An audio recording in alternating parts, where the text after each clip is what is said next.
చూస్తే 18 నెలల పరిపాలన ఎలా అనిపిస్తుంది? ఏమైనా ఇబ్బందులు ఉన్నాయా? ఏదన్నా రావాల్సిన సంక్షేమ పథకాల్లో ఏమి వస్తున్నాయి, ఏమి రావట్లేదు? పథకాలు అయితే ఏమి రావట్లా. పెన్షన్ అంటే పెట్టారు, ఇంకా వాళ్ళు ఓపెన్ చేయలేదని చెప్పారు. అది అంతవరకు. వయసు ఎంత ఉంటుంది సార్ మీది? 80. సార్ చూసుకున్నట్లయితే ఈ రేషన్ విధానంలో మళ్ళీ డిపోలు అంటున్నారు, ఇబ్బందిగా ఉంది, తెచ్చుకుంటున్నారు. ఇబ్బంది ఏమిటి ఏమి లేదు, పెన్షన్ రావట్లా. ఎలా ఉంది సార్? మరి రేపు త్వరలోనే స్థానిక సంస్థ ఎన్నికలు ఉన్నాయి. చూసుకుంటే ఇక్కడ విజయవాడ పరంగా చూసుకుంటే మున్సిపాలిటీ ఎన్నికలతో పాటు కార్పొరేటర్ ఎన్నికలు, అటు గ్రామాల్లో చూసుకుంటే పంచాయతీ ఎన్నికలు జనవరి పండగ అనంతరం అంటున్నారు. ఎలా ఉండబోతుంది అంటారు? బాగుంటుందా? సమస్యలు తీరిస్తే అంటే జగన్ గారు కూడా అంటున్నారు, చాలా వరకు కూడా ఖజానాలు ఖాళీగా ఉండటం వల్ల చంద్రబాబు నాయుడు గారు ఏం చేయలేకపోతున్నారు, అరకొరగానే ఇవ్వాల్సి వస్తుంది అంటున్నారు కదా, ఏమంటారు? ఇక ఎవరినన్నా ఇబ్బంది ఉంది కదా. అదే అంటే 18 నెలల్లో కూడా 2.6 ఆయన విమర్శించకూడదు, ఈయన విమర్శించకూడదు, అవునా కదా. అది అంటే బాబు గారు ఏమంటున్నారంటే ఖజానా ఖాళీ అయింది, 2.66 లక్షలు 18 నెలలు అప్పు చేయాల్సి వస్తుంది, కొద్దిగా చూసి అవన్నీ కూడా మేము సంపాదనలు ఇస్తాం. వాళ్ళు వచ్చి వీళ్ళు ఇచ్చేంత మరి ఓపిక పట్టాల్సిందేగా మనం. అది త్వరలో గృహాలు ఇస్తామంటున్నారు, ఏదన్నా అప్లై చేస్తున్నారు? మరి ఏం చేస్తారు తెలియదు. అంటే ఉగాది కల్లా కూడా 5 లక్షల గృహాలు గృహప్రవేశం అంటున్నారు, పేదవాళ్ళకి ఇల్లు. ఇస్తే పోతే పోవచ్చు. అంటే సార్ ఇంకా 1వ తారీఖు వచ్చినా 5వ తారీఖు వచ్చినా ప్రభుత్వ జీతాలే ఇవ్వలేకపోతున్నారు ప్రజెంట్. ఆర్థిక పరిస్థితిని బట్టి వెళ్ళిపోతుంది అది, దీన్ని బట్టి అంతే. రైతులు కూడా సంక్షోభంలో ఉన్నారని నిన్న ఈయన అంటున్నారు, మాజీ ముఖ్యమంత్రి గారు మీడియా ముఖంగా. మరి ఏమంటారు? ప్రజెంట్ చూసుకుంటే తుఫాన్ల ఎఫెక్ట్ ఇవన్నీ ఉన్నాయి, తుఫాన్లు అంటే అందరికి ఇబ్బందిగానే ఉంది కదా. పర్లేదు, బాగానే ఉందా అంతా? అంటే రోడ్లు వ్యవస్థలు మీకు నచ్చినట్టుగా ఎలా ఉంది అసలు? జనరల్గా చూసుకుంటే అన్నీ అందుతున్నాయా సమయానికి? అన్నీ అంతే ఉన్నాయి, అది దాన్ని విమర్శించడానికి లేదు. మీ అభిప్రాయం ప్రకారం 18 నెలలు గత ప్రభుత్వాలు చూశారు, ఇప్పుడు చూశారు, అప్పుడు 9 పథకాలు అయితే ఇప్పుడు 6 పథకాలు, మీకు నచ్చినట్టుగా ఎలా ఉంది? ప్రభుత్వం అనేది ఏదైనా పేదలకి ఆధారపడిందే ప్రభుత్వం. ఆధారపడకుండా కొంచెం అది ఆ ఒడిదుడుకులు ఉండదు, ఏదో పేదవాడికి బాధలు రాకుండా చూసిందే ప్రభుత్వం. అంటే రైతులు సంక్షోభంలో ఉన్నారని నిన్న మాజీ ముఖ్యమంత్రి గారు. ఇప్పుడు రైతు సంరక్షణ ఇప్పుడు ఏమవుతుందంటే, ఈ తుఫాన్లోని ఏదో సరే పడిన దాటికి ఏదో అది డబ్బులు వేసారు అది ఇది అన్నారు, ఇప్పుడు కోతకు వస్తున్నారు, రోడ్డు మీద పోసుకున్నారు. గవర్నమెంట్ దాన్ని తీసుకొని తగిన రేటు ఇస్తే రైతు ఏడవడు, వాడు అన్ని తాకడి పెట్టి చేసుకొని ఇలా 1500 అంటే ఏం కిడుతుంది? రైతు పక్షంగా ఎన్ని సెరలు పడితే ఈ తుఫాన్లైనా ఇవన్నీ నీళ్ళు రాత్రి మళ్ళీ సేకరి చేసి అన్ని తనఖా పెట్టుకొని చేస్తుంటే ఇవాళ 1500 అంటే రైతుకి ఏం కడుతుంది? దేవదానంలో చూసుకుంటే సార్ పక్కన అరటి రైతులకు కూడా కేజీ ₹10 అంటగా, ఏంటది? కేజీ అది ఇప్పుడు కూరగాయలు చూస్తున్నామండి, దోసకాయ ₹40. వాళ్ళు ఒక రేటు ఉంటే వీళ్ళు ఒక రేటు చెప్తూ ఉంటారు, మేము అడిగితే సరే అంటారు. అన్ని కూరగాయలు కొనలేని స్థితిలో ఉన్నాయి. అంటే రాష్ట్ర ముఖ్యమంత్రి గారు కూడా ఖజానాలు ఖాళీ అవుతున్నాయి, ఈ 18 నెలల్లో కూడా 2.66 లక్షల కోట్లు అప్పు ఉందంటున్నారు. ఖజానా ఖాళీ ఏంటి? ఆయన అంటే ప్రజలు ఏం చెప్పలేరండి. అన్ని భారం మోసి చేసిన వాడే నాయకుడు, న్యాయం చేసిన వాడే. అంతేగాని ఖజానాలో డబ్బులు అయితే ప్రజలు తీసుకొచ్చేస్తారా? పేదవాళ్ళు ఎవరి ప్రభుత్వం ఇస్తుందేమో సాయం చేస్తుందని ఎదురు చూస్తూ ఉంటారు, గుట్టకలు మిగుతూ ఉంటారు. అది కాకుండా ఖజానా డబ్బులు అయితే నీకు ఏం అడుగుతారు, ఏం చేస్తారు? ఆ మాట అంటే ఇటు పవన్ కళ్యాణ్ గారు ఏమైనా సమయం ఇవ్వగలిగితే అన్నీ చేస్తామంటున్నారు కదా, ఆ విధానం ఎవరు ఏం చేయరండి. ఇది చెప్పుకుంటా వెళ్ళటమే కానీ చేసి ఇప్పుడు పెద్దలు ఏమంటారు, కూడి పెట్టినడే కొడుకు, చూసినోడే కొడుకు, చూడనోడే కొడుకు కాదు అని పెద్ద ఒక సామెత ఉండేది. అట్లాగే వీరు కూడా రాజకీయంగా వాళ్ళకి చేసాం వీళ్ళకి చేసామని కాదు, చేసి చూపించాలి. చేసి చూపించింది రేపు పొద్దున వాళ్ళకి మెరిట్ కానీ ప్రజలకి ఏం మెరిట్ కాదు. ఇదే విధానంలో మాజీ ముఖ్యమంత్రి గారు మోసపూరిత హామీలే అంటున్నారు, ఇవన్నీ నిజమేనంటారు? అరకొరగానే అందుతున్నాయి అన్నీ కూడా సంక్షేమ పథకాలని నిన్న మీడియా ముఖంగా ఆయన మాట్లాడుతున్నారు. మాజీ ముఖ్యమంత్రి గారా? సరే, మాజీ ముఖ్యమంత్రి గారు మాట్లాడతాడు, ఆయన ఏం చేస్తాడు? ఆయన చేతులు ఏమి లేదుగా మాట్లాడటానికి. ఇప్పుడు నేను ఎలా మాట్లాడతాను? సామాన్య పౌరక్కగా ఎలా ఉందో ఆయన కూడా మరి మాట్లాడేదాన్ని మాట్లాడతాడు. ఈ మాటలు ఈ వరకే కానీ పనులు సాగే కాదు. పని సాగించిన వాడు, దాన్ని సర తీసుకున్నవాడే అది ఇప్పుడు అన్నం పెట్టినవాడే కూడదు. అంటే ఏమంటున్నారంటే పదవిలోకి వచ్చాక పాత కేసులు ఈ లేకపోతే ఈ బెయిల్ మీద ఉన్నాయని నిర్వీర్యం చేసుకుంటున్నారు కానీ ఫోకస్ చేయట్లేదు అసలైన సమస్యల మీద ఆయన అంటున్నారు. ఏమండి ప్రభుత్వం కేసులు పెట్టుకోవటం, వాళ్ళు చేసుకోవడం, పేద ప్రజలు కొడతాం, తిడతాం, గ్రామాలు లేకుండా ఎలగొడతాం, ఆడి కొట్టేసి ఈడు కొట్టేశారని నానా తిప్పలు పెడతాం. ఇది న్యాయం కాదుగా.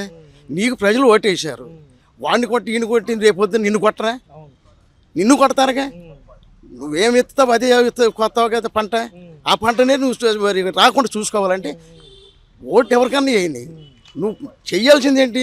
సమానంగా చెయ్యాలి. వాడు మనకేం లేదు, వీడు మనకేం లేదు అని విభజించి మనం దాన్ని చేస్తే రేపొద్దున పేద ప్రజలకి ఎంత మరి మనసు ఇదైపోద్ది. అంటే మోసపూరిత హామీలు ఇచ్చారు మాజీ ముఖ్యమంత్రి గారు. డ్వాక్రా రుణాలకు సంబంధించి మహిళలకి ఏదో చేస్తున్నారు, అది అవ్వలేదు. 1500 ఇస్తా అన్నారు నెలకి, అది అవ్వలేదని ఆయన అంటున్నారు.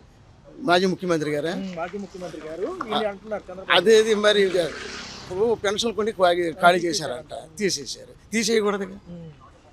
మరి మెడికల్ కాలేజీలు పెట్టారు, మెడికల్ కాలేజీని తీసేయకూడదు. ప్రైవేటీకరణ ఎందుకు చేయాలి? ఆయన చూస్తేనే రైల్వే అని ప్రైవేటీకరణ అంటున్నాడు. ఈ ప్రైవేటీకరణ చేస్తున్నాం, ఈ ఉద్యోగం లేదు అంటే రైతు ఇప్పుడు వీళ్ళందరూ ఏంటి కాంట్రాక్ట్ కూలీ కింద చేసుకొని పేదలు బతికి పిల్లల్ని చదివించుకొని వీళ్ళు చదవకూడదు, ఉద్యోగాలు రాకూడదు, ఇంజనీర్లు అవ్వకూడదు, ఇంగ్లీష్ మీడియం ఉండకూడదు. మరి ఏంటి పాలేరుతనం చేయాలా? అటు చూస్తే విశాఖలో స్టీల్ ఫ్యాక్టరీ కూడా ప్రైవేట్, అది కూడా ప్రైవేటీకరణ. అది ఎప్పటి నుంచి ఉందండి? ఆయన ఏం చేశాడండి అసలు యజమానినప్పుడు? ఆయన చేసిన సేవ ఇప్పుడు దాన్ని దుర్యోగపరచడం న్యాయం కాదుగా. వాళ్ళు బజార్ని పడ్డారు కదా, కడుపు కాలుతుంది కదా, పేదలందరూ రోడ్డు ఎక్కారు కదా, అది న్యాయం కాదుగా. అమరావతికి వస్తే రిటర్నబుల్ ఫ్లాట్స్ ఇవ్వలేదు, రెండో దశ ల్యాండ్ పూలింగ్ కావాలంటున్నారు. టాటా కంపెనీ వాళ్ళు వచ్చి ఎయిర్పోర్ట్లు కడతామంటే వాళ్ళు ఏమంటున్నారంటే అప్పుడు ఇచ్చిన 11 ఏళ్ళు 12 ఏళ్ళు అయిపోతుంది, మేము ఇప్పుడు వరకు ఫ్లాట్లు రాలేదని వాళ్ళు. ఇప్పుడు నేనండి, నేను రైల్వే చేసి రిటైర్డ్ అయ్యా. ఇప్పుడు నాకు 73వ సంవత్సరం జరుగుతుంది. ఈ 73 అంటే మాకు రైల్వే సెంట్రల్ గవర్నమెంట్ మేము ఎవరిని పట్టించుకోమండి. కాకపోతే నేను రిటైర్డ్ అయ్యాను. సో ఇది మరి రాజకీయంతో పని ఉండేది కాదండి. అంటే ఇప్పుడు ఒక విద్యార్థి చదివాడు పేదరికం నుంచి, వాడికి ఏమైనా చేతిని ఇస్తే వాడు కొద్ది శుభ్రంగా బతుకుతాడు. ఆ బతికిన దాంతో నీ మీద అభిమానం పెరుగుతుంది. అది కావాలి కానండి. వీడు నాకు ఒకటి లేదా ఆడి అది ఇంకొకటి. ఏది ఇది మప్పి పెట్టి ఆ పార్టీ పని కాదు. క్రైస్తువులు హింసిస్తాం, క్రైస్తువులు హింసిస్తాం న్యాయం కాదు, ఇది ఏళ్ళది కాదు కదా. ఈ సంక్షేమం ఇవన్నీ ఏంటంటే నానా విధంగా ఎవరండి క్రైస్తువులు విమర్శించినా చనిపోవడం ఒక రోజు ఉంది. కానీ క్రైస్తవుడు చనిపోతే పరలోకం వెళ్తాడు. నువ్వు ఎక్కడికి వెళ్తావు? ఈ దుర్మార్గం చేసి నరకానికి వెళ్తావు. అయితే ఇబ్బందులతో కూడుకున్న ప్రభుత్వాలే తప్ప మనిషికి నిజంగా సామాన్యుడికి న్యాయం చేసే లేవు. చూసుకున్నట్లయితే 18 నెలల కొత్త ప్రభుత్వ పాలన, గతం జగన్మోహన్ రెడ్డి గారు, ఇప్పుడు చంద్రబాబు గారు. మీకు ఎలా అనిపిస్తుంది? చెప్పినట్టుగా 6 పథకాలు ఎక్కువ, మహిళా పథకాలు ఎక్కువ ఉన్నాయి. మరి ఎలా అనిపిస్తుంది? ఏమేమి అందుతున్నాయి, ఏమేమి స్లోగా అందుతున్నాయి? ఏం అందుతున్నాయి? మాకు రోడ్లు బాగలా, కాలువలు బాగలా, రోత వాసన, దోమలు, రోడ్లు మొన్న వరదలకి కుంగిపోయినాయి, కాలువలో నీళ్ళు పోటల్లా, నీళ్ళు నిలవ ఉండే చండాలంగా ఉంటున్నాం. అవి మాకు శుభ్రం చేస్తే చాలు. ఆయన అన్నం పెట్టినంత ఎలవ మాకు. అవన్నీ శుభ్రం చేస్తే మేము ఆరోగ్యంగా ఉంటాం. 1వ తారీఖు పెన్షన్ టయానికి వస్తుందా?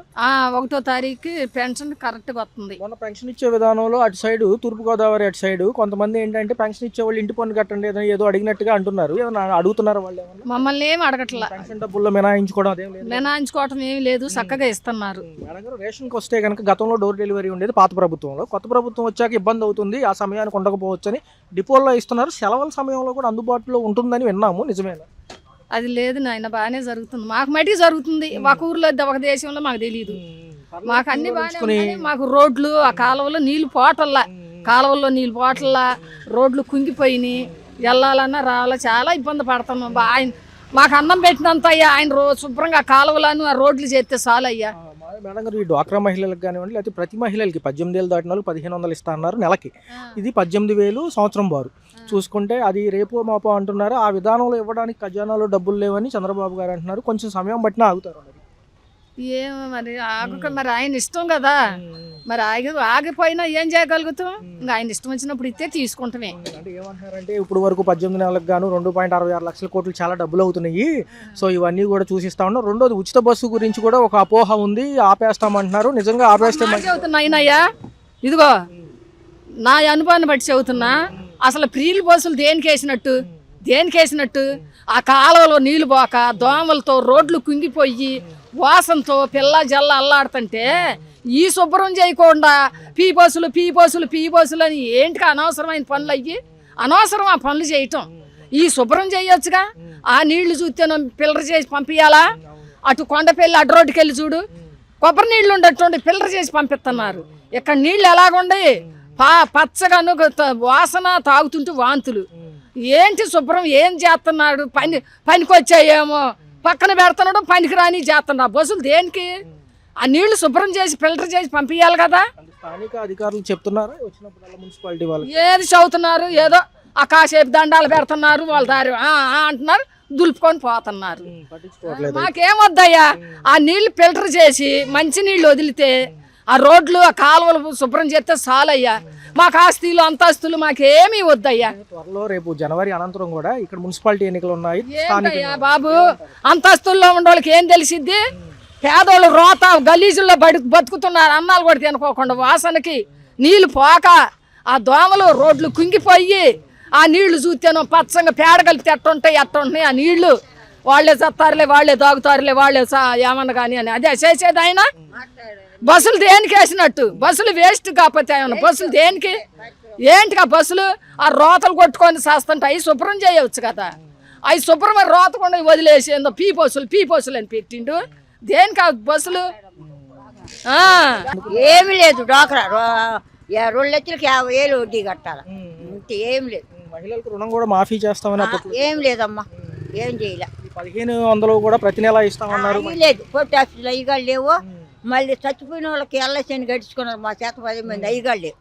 ఆయన ఏమంటున్నారంటే 2.66 లక్షల కోట్లు చాలా డబ్బులు అవుతున్నాయి, మేము 18 నెలల్లో కూడా ఖజానాలో డబ్బులు లేవు, కొద్దిగా ఆగమంటున్నారు. ఏమంటారు దీనికి? ఆగుతారా? ఇంకా ఏం ఆగుతాం, ఏం అడగట్టాలి, మానేస్తాను డోకరా గారు. పెన్షన్ ఇచ్చే సమయంలో ఏదైనా ఇంటి పన్ను కట్టమని అడుగుతున్నారా? పెన్షన్ డబ్బులు అయ్యేం లేదు.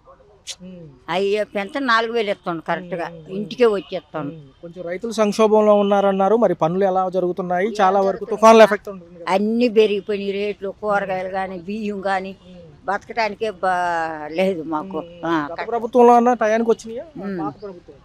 అప్పుడు 18,045 50 సంవత్సరాలు 3 తడవలు వేసారు. ఇప్పుడు ఊడమాకు చేస్తానని వడ్డీ డబ్బులు అన్నీ వేయలే, డోకరా డబ్బులు. ఇప్పుడు 50,000 కట్టాలంటే ఏం కడతాం? 5 నెలలు ఉంది, 50,000 కట్టమంటారు. స్థలాలు వచ్చిన దాఖలాలు ఉన్నాయా గతంలో? మాకేమి ఇవ్వాల, వాళ్ళకే ఇచ్చుకున్నారు. మాకు ఒక ఇల్లు కూడా ఏం లేదు. అంటే చంద్రబాబు గారు చెప్పినవి కూడా సగం అప్లై అవడానికి డబ్బులు ఇవ్వాల, మాకేమి ఇవ్వాల. ఇల్లు లేదు, పాడు లేదు. మా కొడుకులకి 2కి ఇల్లు లేదు. మరి రేపు స్థానిక సంస్థల ఎన్నికలు ఉన్నాయి, మున్సిపాలిటీ అని చెప్పి, తర్వాత గ్రామ పంచాయతీలో సర్పంచ్ ఎన్నికలని. మరి అడుగుతారా ఇట్లా జరుగుతుంది ఇక్కడ, మాకు ఇట్లా ఇబ్బందులు ఉన్నాయి? అడుగుతాం.